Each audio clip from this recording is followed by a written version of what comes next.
Assalamualaikum warahmatullahi wabarakatuh. Selamat siang teman-teman. Selamat siang Bu Ita.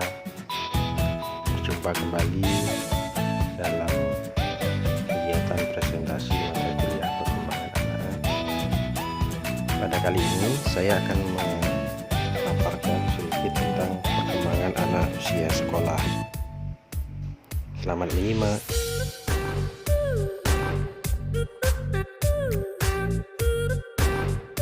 Menurut Supratini, pada tahun 2004, anak diartikan sebagai seseorang yang usianya kurang dari 18 tahun dan sedang dalam berada pada masa tumbuh kembang dengan kebutuhan khusus, baik itu kebutuhan fisik, psikologis, sosial, dan spiritual.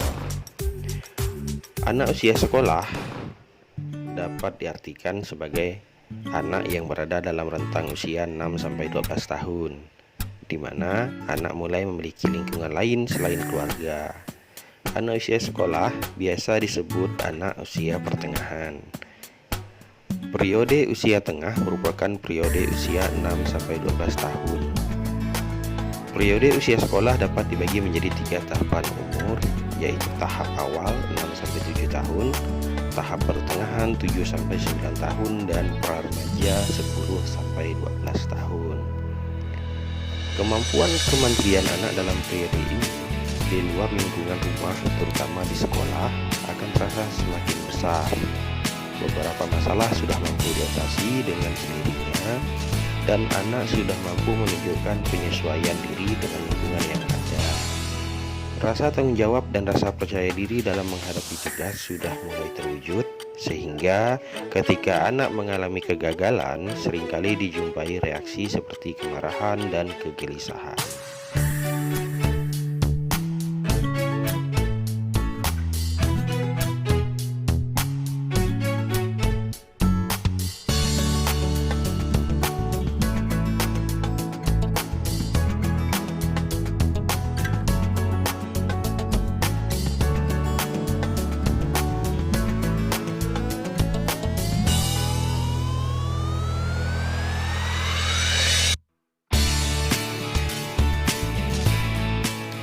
Robert Habig-Hurst menyebutkan bahwa pembagian tugas-tugas perkembangan untuk anak usia sekolah dibagi menjadi 10 macam atau 10 bagian.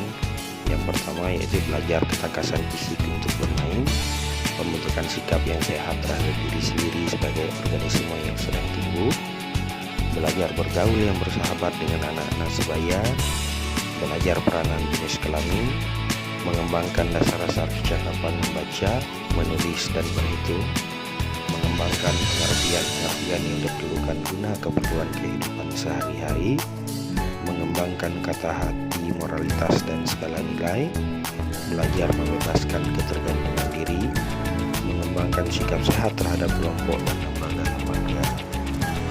Kemudian, Robert Habig-Hurst juga mengartikan tugas-tugas perkembangan itu merupakan suatu hal yang muncul pada periode tertentu dalam rentang kehidupan individu yang apabila berhasil dituntaskan akan membawa kebahagiaan dan kesuksesan ke tugas perkembangan selanjutnya.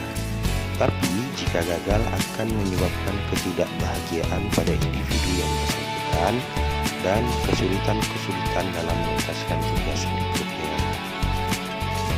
Kemudian dilanjutkan oleh Elizabeth pada tahun 2010 menyebutkan bahwa tugas-tugas perkembangan ini sebagai social expectation, yang artinya setiap kelompok budaya mengharapkan anggotanya menguasai keterampilan tertentu yang penting dan memperoleh pola perilaku yang disetujui oleh berbagai usia sepanjang rentang kehidupan.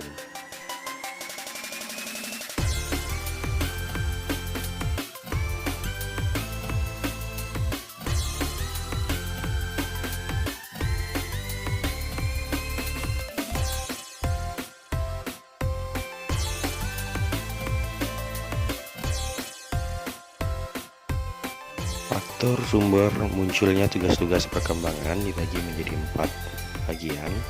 Yang pertama yaitu adanya kematangan fisik tertentu pada fase perkembangan tertentu. Yang kedua, tuntutan masyarakat secara kultural seperti membaca, menulis, berhitung, dan berorganisasi. Kemudian yang ketiga, tuntutan dari dorongan dan cita-cita individu sendiri. Ini faktor psikologis yang sedang berkembang itu sendiri, seperti memilih teman dan pekerjaan. Kemudian yang keempat yaitu tuntutan norma agama.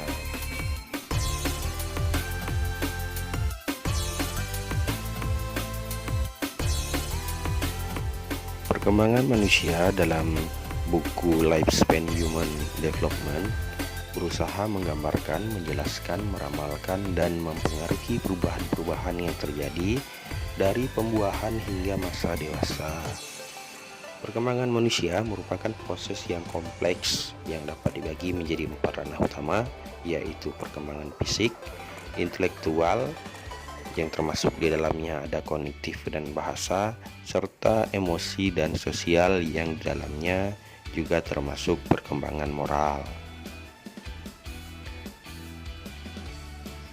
Tujuan akhir dari perspektif ini adalah untuk membantu hidup individu menjadi kehidupan yang berarti dan produktif menurut Santrop pada tahun 2006. Faktor fisik merupakan faktor biologis individu yang merujuk pada faktor genetik yang diturunkan oleh kedua orang tuanya. Faktor ini dimulai dari masa pembuahan sel telur oleh sel jantan. Unsur-unsur dalam struktur genetik inilah yang memprogramkan tumbuhnya sel tubuh pada manusia. Gen inilah yang menentukan warna rambut, kulit, ukuran tubuh, jenis kelamin, kemampuan intelektual, serta emosi, seperti yang dijelaskan oleh Atkinson pada tahun 1991. Aspek-aspek dalam perkembangan fisik ini meliputi perkembangan anatomis. Perkembangan anatomis yang didukung dengan perubahan kuantitatif pada struktur tulang belulang, indeks tinggi dan berat badan, proporsi tinggi kepala dengan tinggi garis keajegan badan secara keseluruhan. Kemudian yang berikutnya yaitu perkembangan fisiologis. Perkembangan fisiologis ditandai dengan perubahan-perubahan kuantitatif, kualitatif, dan fungsional dari sistem kerja hayati seperti konstruksi otot, peredaran darah, dan pernapasan, serta persyarafan, sekresi pegunungan, dan pencernaan. Aspek yang ketiga yaitu proses dan jalannya pengembangan fisik. Perkembangan fisik berlanjut mengikuti prinsip-prinsip cephalosaural, mulai dari bagian kepala menuju ekor atau kaki, dan proximodistal, mulai dari bagian tengah ke tepi atau tangan. Laju perkembangan berjalan berirama. Pada masa depan, bayi dan kanak-kanak perubahan fisik yang sangat cepat terjadi. Pada usia sekolah yang semakin cepat, perkembangan fisik anak yang terkait dengan keselamatan motoriknya, perilaku motorik yang dibutuhkan, keselamatan fungsional antara sistem neuromuskuler atau persyarafan dan otot, dan fungsi psikis seperti kognitif, afektif, dan konatif. Aspek yang keempat yaitu proses perkembangan motorik. Di samping faktor-faktor hereditas, faktor-faktor lingkungan, alamiah, sosial, budaya, gizi, serta peluang merupakan hal yang sangat bertentangan dengan proses dan produk perkembangan fisik dan psikomotorik.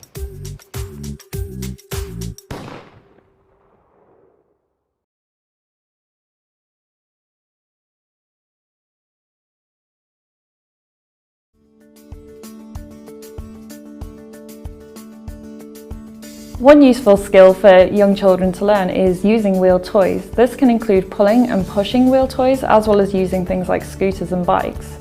This is a really useful skill for young children because it helps them to develop their coordination and navigation skills whilst controlling an object, but it also helps them to develop their bodily and spatial awareness.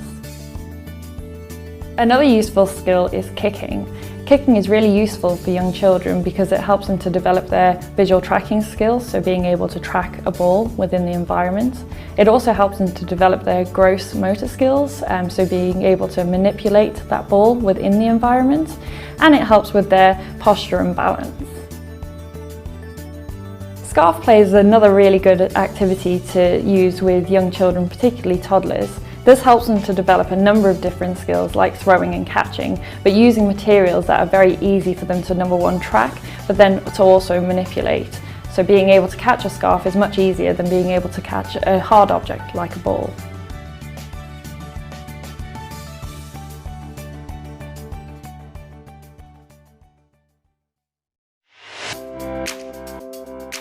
Di dalam jurnalnya, Olson menjelaskan 10 aspek yang membahas tentang perkembangan intelektual anak, antara lain kecerdasan cairan, pengetahuan kuantitatif, kecerdasan mengkristal, pemrosesan visual, pemrosesan pendengaran, membaca atau menulis kesiapan, kecepatan pemrosesan, kecepatan keputusan, memori jangka pendek, serta memori jangka panjang. Pada kecerdasan cairan, dijelaskan oleh Cattell pada tahun 1957, kecerdasan cairan melibatkan kemampuan untuk memecahkan masalah baru dan membuat prediksi tentang pola dan hubungan logis. Pengetahuan kuantitatif, akuisisi anak-anak matematika formal dan operasi matematika terkait dengan kemampuan pengetahuan kuantitatif yang luas, seperti konsep aritmatika, seperti penghitungan hafalan, menghitung dari satu persatu korespondensi, dan operasi numerik juga termasuk dalam kemampuan ini. Kemudian yang ketiga yaitu kecerdasan mengkristal. Pemahaman dasar-dasar konsep bagi anak-anak dan penggunaan bahasa mencerminkan kecerdasan atau pengetahuan yang mereka kristalkan. Hal ini mencakup kemampuan memahami dan menggunakan bahasa yang penting bagi pembelajaran anak-anak di sepanjang kehidupan mereka. Kemudian yang keempat yaitu pemrosesan visual. Kemampuan anak-anak untuk mengenali dan menafsirkan apa yang mereka lihat disebut pemrosesan visual. Kemudian aspek yang kelima yaitu pemrosesan pendengaran. Kemampuan untuk membedakan, mengenali, dan memahami informasi aura melibatkan kemampuan pemrosesan pendengaran yang luas. Perkembangan bahasa anak-anak bergantung pada kemampuan mereka untuk mendengar, mendiskriminasi, dan menafsirkan suara bahasa mereka. Orang tua dan guru dapat mempromosikan pengembangan proses pendengaran dengan menyanyikan lagu, nyanyian sajak, dan bermain game. Aspek yang keenam yaitu membaca atau menulis kesiapan. Bagian integral dari kemampuan kognitif, kesiapan membaca atau menulis tidak terpisah dari kecerdasan dalam kerangka CHC. Di sisi lain, beberapa pendidik menganggap keterampilan kognitif terpisah dari keterampilan akademik sejak membaca dan menulis diajarkan secara formal. Kemudian yang berikutnya yaitu kecepatan pemrosesan. Fasilitas untuk secara otomatis dan lancar melakukan tugas kognitif yang relatif mudah, terutama ketika perhatian dan konsentrasi terfokus diperlukan. Hal ini disebut juga sebagai kecepatan pemrosesan. Kemudian kedelapan yaitu kecepatan dan pengambilan keputusan. Kemampuan untuk membuat keputusan yang cepat dan akurat dikenal juga sebagai kecepatan keputusan. Anak-anak prasekolah masih mengembangkan kemampuan pengambilan keputusan, sehingga mereka tidak dapat diharapkan untuk membuat keputusan yang cepat dan akurat. Untuk mengembangkan kemampuan ini, anak-anak prasekolah membutuhkan kesempatan untuk membuat keputusan sederhana dan untuk memahami konsekuensi dari proses pengambilan keputusan mereka. Memori jangka pendek yaitu aspek yang ke-9. Kemampuan untuk mengingat informasi yang baru saja dilihat atau didengar dikenal sebagai memori jangka pendek. Orang dewasa dapat mempromosikan memori aural jangka pendek dengan meminta anak mengulangi kata-kata saja, jingle, dan lagu. Menggabungkan kata-kata dengan gerakan dan lainnya juga dapat membantu anak-anak untuk mengingat. Aspek yang ke-10 yaitu memori jangka panjang. Kemampuan untuk menyimpan dan mengambil informasi dari bank memori seseorang disebut sebagai memori jangka panjang.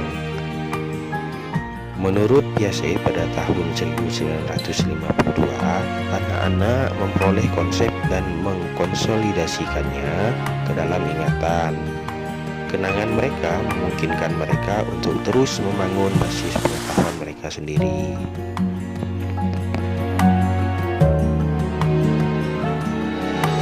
Piaget's theory argues that we have to conquer 4 stages of cognitive development. First, the sensory motor stage. Second, the pre-operational stage. Third, the concrete operational stage. And fourth, the formal operational stage. Only once we have gone through all the stages, at what age can vary, we are able to reach full human intelligence. 1. The sensory motor stage, ages birth to 2. In the sensory motor stage, we develop through experiences and movement our 5 senses. Our brain wants to see, hear, smell, taste, and touch as much as possible. First, we start with simple reflexes, and soon after, we develop our first habits. From 4 months old, we become aware of things beyond our own body, and then as we get older, we learn to do things intentionally. A key milestone is the development of working memory, or in Piaget terms, our realization of object permanence. Before that, our mum can show and then hide a teddy, and we would think it's gone.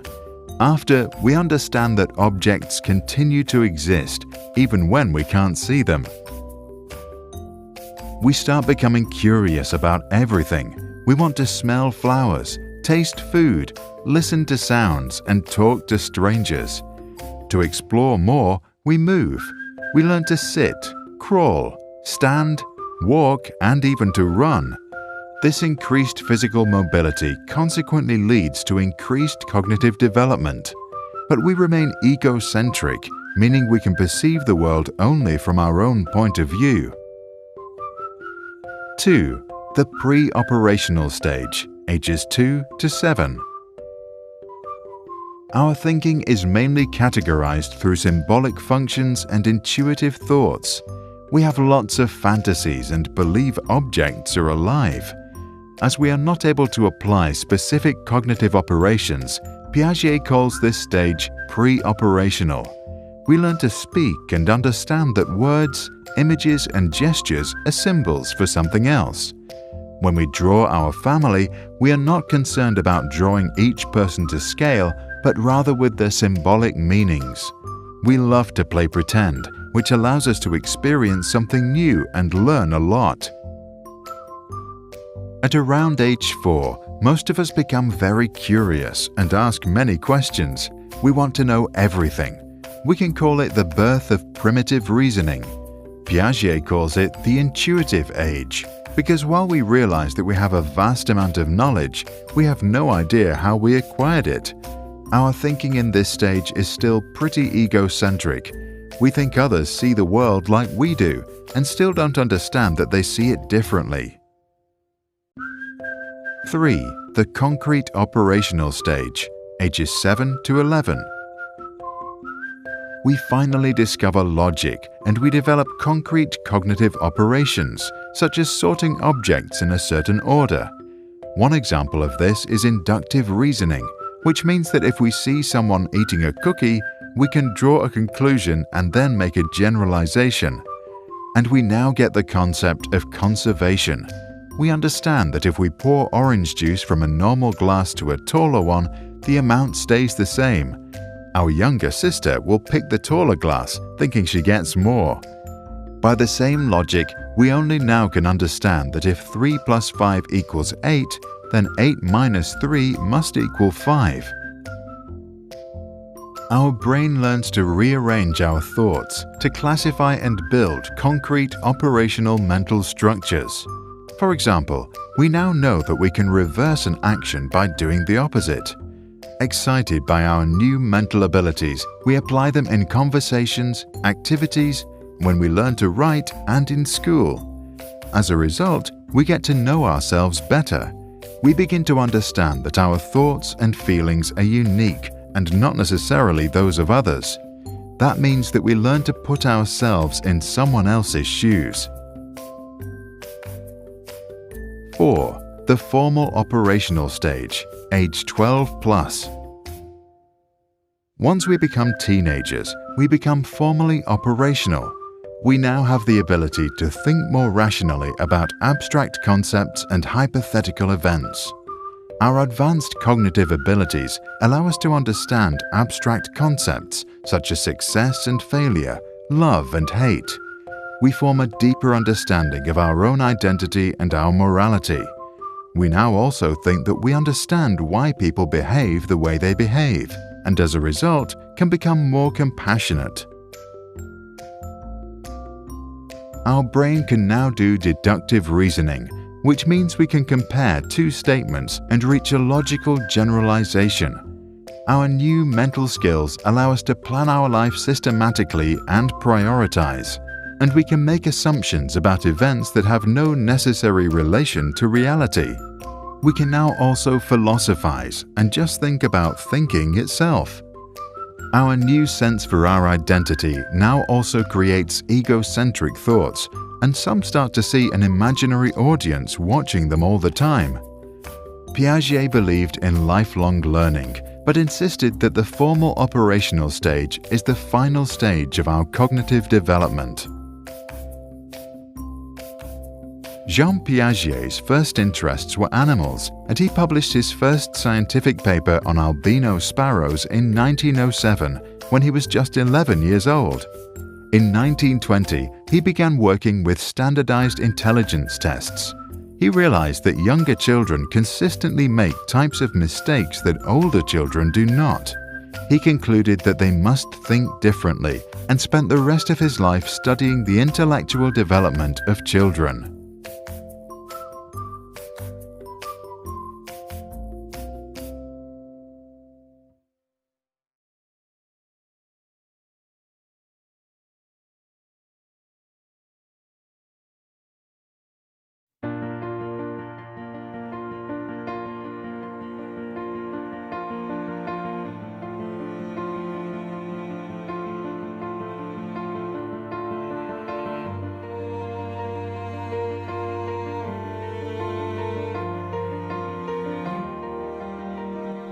Pada perkembangan emosional, pandangan lama mempercayai bahwa tingkat intelijensi atau kecerdasan intelektual merupakan faktor yang sangat menentukan dalam mencapai prestasi belajar atau dalam meraih kesuksesan dalam hidup. Akan tetapi, menurut pandangan kontemporer, kesuksesan hidup seseorang tidak hanya ditentukan oleh kecerdasan intelektual, melainkan juga oleh kecerdasan emosi.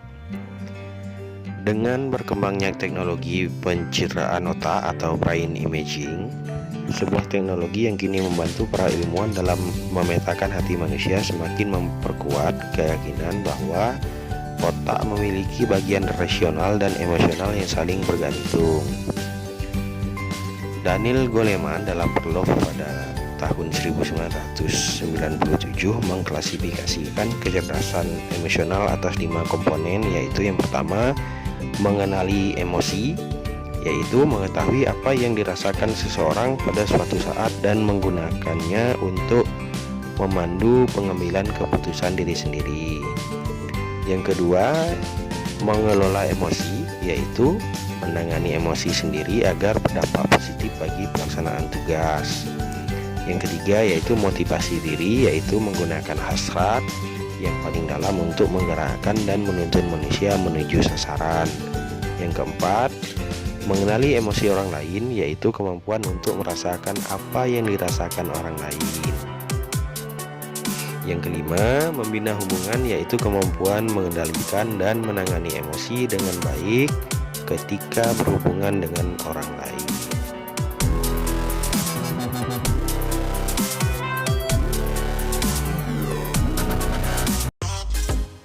Demikian presentasi yang dapat saya sampaikan. Mudah-mudahan yang sedikit ini dapat bermanfaat untuk kita semua. Mohon maaf atas segala kekurangan yang terjadi. Saya tutup. Assalamualaikum warahmatullahi wabarakatuh. Jangan lupa untuk like, share, and subscribe. Tips salah, maksudnya jika kakak-kakak semua ada hal yang nak ditanya, silakan kakak-kakak bercakap dalam grup. Sila. Terima kasih.